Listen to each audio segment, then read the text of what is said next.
시청자 여러분 안녕하십니까? 헬로티비 뉴스입니다. 먼저 오늘의 주요 뉴스부터 보고 오시죠.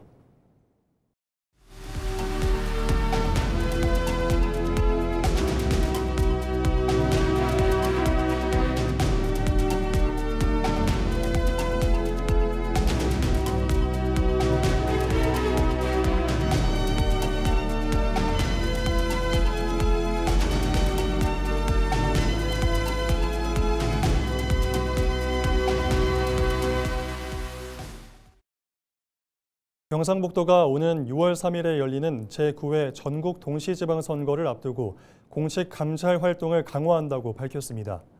이번 감찰은 공무원의 선거 개입을 사전에 차단해 공정하고 투명한 선거 환경을 조성하기 위한 것으로 경상북도는 행정안전부와 함께 선거 일정에 맞춘 감찰을 추진합니다. 특히 특정 후보자의 선거 캠프 참여와 행정자료 무단 제공 등 공무원의 정치적 중립을 훼손하는 행위를 최우선 단속 대상으로 삼고 위반 행위가 적발되면 무관용 원칙으로 엄정 대응할 방침입니다. 문화체육관광부가 주관한 지방공항 연계지역 관광 활성화 협력 포럼이 21일 대구시청에서 열렸습니다. 이번 포럼은 외래 관광객의 지방 유입 확대를 위한 지방공항 활용 방안을 모색하기 위해 마련됐습니다. 경상북도와 대구시를 비롯해 국토교통부와 한국관광공사, 한국공항공사 등 유관기관과 항공여행업계가 참석해 대구공항과 지역관광을 연계하기 위한 의견을 나눴습니다. 또 포항 경주공항의 비즈니스 특화 관문 기능 강화와 동해안 철도 관광 활성화 등 관광 기반을 조성하기 위한 과제도 제시됐습니다. 과학기술정보통신부가 주관하는 정보통신 방송기술 개발 및 표준개발 지원사업 공모에 경상북도가 최종 선정됐습니다. 선정된 분야는 탄소인지 디지털 서비스 인프라 운영 아키텍처 및 통합 운영 기술 개발로 경북도는 전력 소모가 급증하고 있는 데이터 센터를 대상으로 인공지능과 데이터 기술을 활용해 탄소 배출을 정밀하게 추적 관리하고 이를 기반으로 탄소 배출을 저감할 수 있는 운영 기술을 확보하기 위한 연구에 돌입합니다. 이번 사업은 경북 클라우드 데이터 센터와 초거대 AI 클라우드 팜센터가 실증 공간으로 활용됩니다. 사업 기간은 2026년 4월부터 2029년 12월까지 3년 9개월간 진행되며 국비 101억 원을 포함해 총 110억 원이 투입됩니다. 청송군이 농기계 순회 수리를 진행합니다. 농기계 순회 수리는 수리센터 방문이 어려운 농업인을 위해 군이 경운기와 보행관리기, 예초기 등 중소형 농기계의 점검과 수리를 지원하는 사업입니다. 대상지는 전년 대비 12곳 늘린 읍면 52개 마을입니다. 청송군은 특히 교통이 불편한 오지 마을을 우선 대상으로 진행하고 점검과 수리에 그치는 게 아니라 농기계 관리 요령과 안전사고 예방 교육을 병행할 방침입니다. 2026년 경북 산림사관학교가 개강했습니다. 경북 산림사관학교는 청년과 임업인, 귀산촌인에게 산림 경영과 창업 역량을 체계적으로 지원하기 위한 장기 교육 과정으로 올해는 6개 과정에서 150명을 모집했습니다. 오는 9월까지 과정별 이론과 실습, 현장 견학 등 실무 중심의 교육이 진행되고 수료생들의 지속적인 성장을 지원하기 위한 학습 조직체 운영과 심화 컨설팅 등 사후 관리도 이어질 계획입니다. 경상북도는 올해 산림소득 작물 분야를 세분화하는 등 교육의 실효성을 높였다고 밝혔습니다. 모르는 돈이 갑자기 입금된 뒤 내 계좌가 묶여버린다면 어떨까요? 주거래 은행 통장에서 돈을 넣지도 빼지도 못하는 상황. 최근 이런 일이 실제로 벌어지고 있습니다. 의문의 입금 이후 계좌가 지급 정지되고 오히려 계좌 주인이 신고까지 당하는 사례가 잇따르고 있는데요. 피해자들은 사실상 대응 방법이 없어 2중, 3중의 피해를 겪고 있습니다. 홍하영 기자가 보도합니다. 대구와 경북을 오가며 사업을 하던 A씨. 4월 초 사업용 거래 계좌를 못 쓰게 됐습니다. 지난 3월 31일 계좌에 1원이 입금된 것을 시작으로 다음 날에는 21만 원, 이어 1,000원이 잇따라 들어왔습니다. 수상하게 여긴 A씨는 경찰에 문의했고 은행을 통해 확인하라는 안내를 받았습니다. 하지만 그 사이 A씨의 계좌는 지급 정지 상태가 됐습니다. 입금한 사람이 A씨를 신고했기 때문입니다. 객관적인 증거 자료를 가지고 은행에 제출해서 그걸 풀어라. 근데 내가 피해자인데 내가 객관적인 증거를 갖고 있을 수가 없어. 진짜 말 그대로 기다린 거 말고는 할 수 있는 게 아무것도 없습니다. 그게 지금 그래가지고 약간 적성을 깨야 되나? 약간 그런 생각도 하고 있습니다. 이제는. A씨가 당한 건 이른바 통장 묶기. 목표로 삼은 계좌에 돈을 보낸 뒤 신고해 지급 정지 계좌로 만들고 돈을 보내면 계좌를 풀어주겠다고 협박하는 신종 범죄 수법입니다. 최근에는 수법이 더 교묘해졌습니다. 아르바이트생을 모집해 신뢰를 쌓은 뒤 특정 계좌로 돈을 보내게 하고 이를 수상히 여긴 아르바이트생이 신고하도록 유도하는 방식입니다. 이 경우 계좌 주인은 아무 관련이 없어도 지급 정지를 피하기 어렵습니다. 보이스피싱, 통장 묶기 등 사기가 의심돼 지급 정지가 된 건수도 늘었습니다. 2022년 6만 건 수준에서 2024년 7만 1,000건, 지난해에는 10만 건을 넘어서며 3년 사이 60% 넘게 증가했습니다. 경찰은 범인을 특정하는 데 시간이 걸리고 특히 가상계좌 등이 사용될 경우 추적이 더 어렵다고 설명합니다. 또 수사를 하더라도 지급 정지와 해제는 은행의 권한인 만큼 은행의 지급 정지 해제 절차 개선이 필요하다는 지적도 있습니다. 절차를 밟는 게 현재로서는 거의 유일한 해제 도움을 받는 방법인데 그거조차 지금 불완전하다는 그런 허점 및 맹점이 지금 너무 많은 상황입니다. 너무 과도하게 묶어버린다는 게 있으니까 피해 금액으로 신고된 부분에 한해서 또는 거기 1.5번의 2배 한도를 둬서 묶어야 이제 이런 피해가 적어지지 않느냐 이런 생각을 하고 있고. 예방도 즉각적인 대응도 쉽지 않은 상황. 피해자 보호를 위한 장치이긴 하지만 계좌가 묶이면서 생기는 피해가 큰 만큼 제도 개선이 필요합니다. 헬로티비 뉴스 홍아영입니다.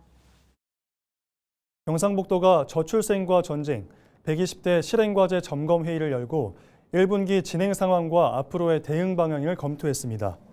특히 최근 2년간 합계 출산율과 조출생률을 비롯해 혼인 건수와 출생아 수 등 주요 지표가 모두 반등했다며 경북도가 건의하고 추진한 정책들이 전국으로 확산해 저출생 극복 분위기를 선도하고 있다고 자평했습니다. 도는 2분기에도 미혼 남녀 만남 주선, 난임 부부 시술비 지원, 아이돌봄 서비스, 청년 신혼부부 월세 지원 등 분야별 사업 추진에 속도를 내고 저출생 대응을 강화할 방침입니다. 한편 경북도는 지난해 150대였던 절출생과 전쟁 과제를 올해 120대로 줄이고 예산은 400억 원을 늘린 4천억 원대로 확대했습니다. 경상북도가 제46회 장애인의 날 기념 행사를 열고 장애인과 비장애인이 함께하는 화합의 장을 마련했습니다. 영덕 국민체육센터에서 열린 기념식은 장애인과 가족 등 1000여 명이 참석한 가운데 장애인 인권 헌장 낭독, 유공자 표창, 기념 퍼포먼스 등이 진행됐습니다. 경북도는 장애인의 날 주간을 맞아 도내 22개 시군에서도 걷기 대회와 재활 증진 대회, 인식 개선 캠페인 등 지역 특성에 맞는 다양한 기념 행사가 이어질 예정이라고 밝혔습니다.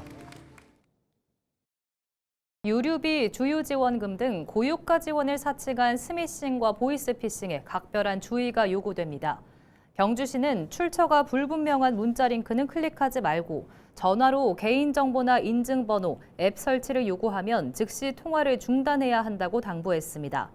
스미싱 문자나 피싱 의심 사이트는 보호나라 카카오톡 채널에 스미싱, 피싱 확인 서비스를 통해 신고하거나 악성 여부를 확인할 수 있습니다.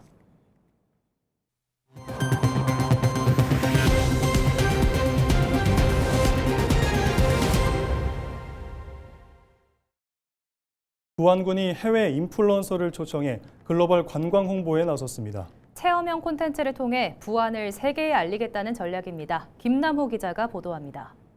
1, 2, 3, 파이팅!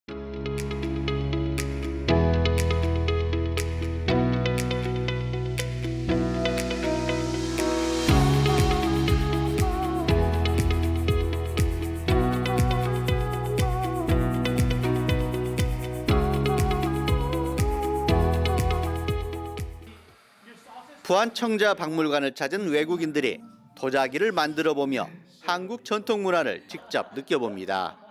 부안을 찾은 이들은 세계 10개 국가에서 온 글로벌 인플루언서들입니다. It's very different. It's more deep than in France. It's so fun because I got to go really deep. So that was a nice experience and I got to dig really hard and I found a claw. That's so nice. Something that I couldn't do it in France. So 변산해수욕장에서 환상적인 일몰을 감상하고 해석강 탐방을 비롯한 부안의 대표 관광지도 직접 경험합니다. 이들은 여행 과정과 체험 내용을 자신의 소셜미디어에 실시간으로 공유하며 전 세계 팔로워들에게 부안을 소개합니다. I enjoy creating content, so being able to find a creative outlet to be able to showcase all the beauty, especially all the things that we've seen today, and all the new experiences with the mud flats, and just being able to help preserve those, and all the restaurants we got to see today, and just all the beauty, and just being able to show that in a fun, creative way. 부안군은 이번 프로그램을 계기로 글로벌 관광객 유치에 속도를 낸다는 계획입니다. 외국인 인플루언서들의 온라인 확산력을 활용해 해외 인지도를 높이고 지속적인 관광 수요로 이어지도록 한다는 전략입니다. 글로벌 인플루언서를 통한 홍보는 단시간에 그 파급 효과가 가장 크다고 생각합니다. 앞으로 부안군의 자연 경관과 다양한 문화재를 활용해서 외국 관광객을 유치할 수 있도록 최선을 다하겠습니다. 푸른 바다와 갯벌, 붉게 물든 노을, 그리고 전통 체험까지 단순 관광이 아닌 외국인들의 체험형 콘텐츠를 통해 지역의 매력을 생생하게 전달하겠다는 부안군. 이 같은 외국인들의 시선을 활용한 부안군의 국제 관광 마케팅이 글로벌 관광지로 도약할 수 있는 계기가 될 수 있을지 관심이 모아지고 있습니다. 헬로티비 뉴스 김남우입니다. 2018 평창 동계올림픽 알파인 스키장 부지를 활용한 가리왕산 주가정원 조성이 정선군의 역점 사업으로 추진되고 있습니다. 국유림인 이곳을 전국 최초 국립산림정원으로 조성해 줄 것을 정부에 요구하고 있는데요. 체육계와 일부 주민들이 스키장 존치를 주장하면서 자칫 주민 수건 사업 추진에 동력을 잃게 되는 것 아니냐는 우려가 나옵니다. 이다혜 기자입니다.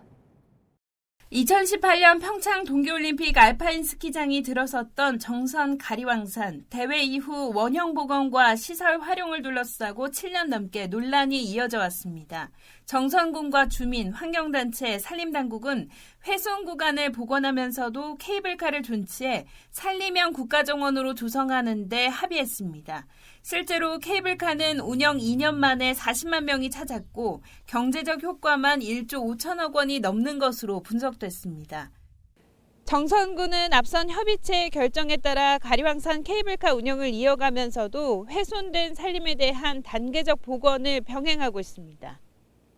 현재는 관련 기초 용역도 진행되며 사업이 본격화되는 단계에 들어섰습니다.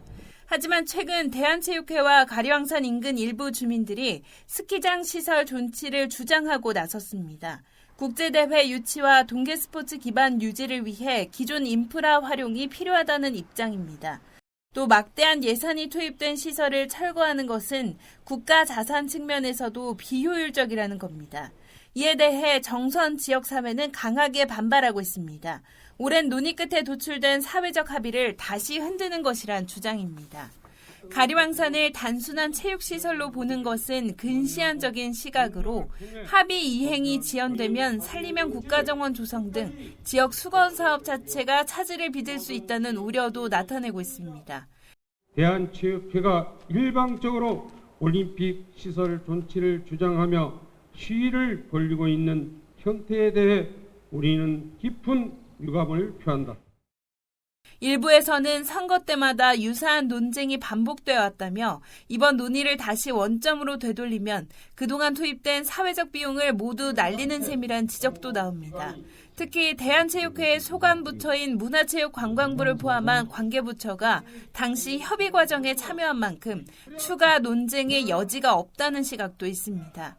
7년 만에 도출된 합의를 바탕으로 국가정원 유치를 추진해온 정선군은 추가 논의 가능성에 선을 긋고 있습니다. 저희가 2025년 3월에 가리왕산 합리적 보전 활용에 대한 합의가 이루어졌고요. 공동이행 추진단이 구성되었습니다. 그래서 따라서 저희가 지금 활용 용역을 올해 2월부터 진행 중입니다. 저희는 그래서 세계 대안에 대해서 충실히 이행을 하려고 지금 진행하고 있습니다. 2018 평창 동계올림픽 개최 이후 8년이 지난 지금 이미 마련된 사회적 합의를 이어갈지 아니면 다시 논쟁을 원점으로 돌릴지에 따라 국내 최초 산림형 국가정원 조성 사업의 성패가 갈릴 수 있다는 우려가 나옵니다. 헬로티비 뉴스 이다혜입니다. 현재 우리나라 핵심 상권의 3분의 2가 수도권에 쏠려 있을 정도로 지역 간 불균형이 심각합니다. 정부와 지자체는 이를 해결하기 위해 점과 선면을 잇는 이른바 입체적 지원책을 내놓으며 돌파구 마련에 나섰는데요. 이러한 전략이 침체된 부산대 상권에는 어떻게 접목될 수 있을지, 또 실질적인 회복을 위해 남은 과제는 무엇인지 차선영 기자가 취재했습니다. 전국 123개 핵심 상권 중 수도권 소재는 79곳, 수도권 상권의 월 매출은 지방보다 4배나 높습니다. 지역의 중심 상권에 위치한 상가는 비어가고 있습니다. 부산 대학교 앞 상권 공실률은 20%를 넘어서며 공동화 현상이 심화하고 있습니다. 높은 임대료도 제 생각도 맞는 거 같고, 근데 좀 이제 옛날 옥골목이라는 이제 저 위치 같은 경우는 지금 임대도 엄청 많고 지금 거진 거리도 어둡고 유동인구도 없고. 이런 위기를 타개하기 위해 정부가 내놓은 전략은 이른바 점선면 입체 지원입니다. 창업이라는 점을 찍고 이를 성장시켜 선으로 이은 뒤 지역 전체인 면으로 확산시키겠다는 구상입니다. 금정구가 전담 조직을 신설하고 80억 원의 예산을 투입해 청년 창업가 유치에 사활을 건 이유도 바로 여기에 있습니다. 로컬 크리에이터들을 발굴해서 이런 사람들을 입점을 시켜서 상권 활성화를 꾀하고 있고, 이 사람들이 이미 검증된 사업가들이고 젊은 사업가들이기 때문에 자체적으로 네트워크도 만들 거고, 그렇게 되면은 상권이 이전과는 달리 충분히 살아날 수 있다 생각을 하고 있습니다. 단순히 물건을 파는 가게를 넘어 문화라는 면으로 상권을 확장하기 위한 실험도 진행되고 있습니다. 부산대학교 학생들은 텅 빈 보세거리 상가에 미디어 전시를 열어 사람들의 발길을 다시 불러 모았습니다. 온라인 상점도 많이 생겼고, 그다음에 학생들의 소비 문화도 많이 바뀌었고요. 상점만으로 채워질 건 아닌 것 같다. 조금 바뀌어야 된다고 저는 생각하고, 예를 들면 대학에 있는 그런 여러 가지 컨텐츠나 이런 것들이 대학 밖으로 나가서 여러 가지 새로운 기능들이 좀 도입이 되고, 그럼 그런 새로운 기능들을 보고 새로운 사람들이 유입이 되면 그때 이제 옆에 있는 상점가들이 다시 살아날 수 있지 않을까.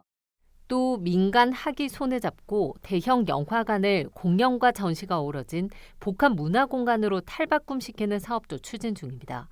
상인회가 운영과 마케팅을 직접 맡아 지역과 상생하는 모델입니다.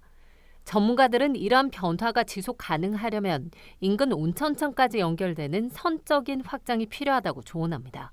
그 온천천 따라서 쭉 산책하는 분들이 부대 앞까지 와서 부리단길을 경험하고, 부리단길 경험했던 분들은 또 부대를 알잖아요. 그렇게 옮아가는 게 있어야 기존의 그 부대 상권 내에 있던 보세골목도 업종이 조금은 바뀌면서 벼랑 끝 위기에서 로컬 브랜드의 산실로 제도약을 꿈꾸는 부산대 앞 거리. 정부의 정책 지원과 지자체의 아이디어, 그리고 상인들의 도전이 모여 부산대 상권 부활의 새로운 이정표를 세울 수 있을지 주목됩니다. 헬로티비 뉴스 차선영입니다. 경북경찰청이 안전띠와 안전모 미착용 등 교통법규 위반 행위를 5월 말까지 집중적으로 단속합니다. 이번 단속은 교통사고형 사고를 예방하기 위한 것으로 관광지와 사고다발 지역 등을 중심으로 이뤄집니다. 경찰은 안전띠를 몸 뒤로 매거나 버클만 채워두는 행위 등을 엄정 단속하고, 동승자의 위반 행위가 적발될 때도 운전자를 처벌한다고 밝혔습니다. 또 이륜 차가 단속을 피해 도주하면 캠코더 등의 영상을 통해 사후 처벌할 방침입니다. 제21회 영양 산나물 축제가 다음 달 7일부터 10일까지 영양읍과 일원산 일대에서 개최됩니다. 청정한 자연에서 자라난 다양한 산나물을 만날 수 있는 영양 산나물 축제는 매년 전국에서 5만 명 이상이 찾는 지역의 대표적인 봄 축제입니다. 올해 축제는 먹거리와 체험, 이야기를 결합한 미식 중심 축제로 운영됩니다. 특히 요리와 체험을 통해 산나물을 경험하는 방식으로 축제의 성격이 한층 강화됐다고 영양군은 설명했습니다. 이상으로 뉴스를 마칩니다. 시청해주신 여러분 고맙습니다.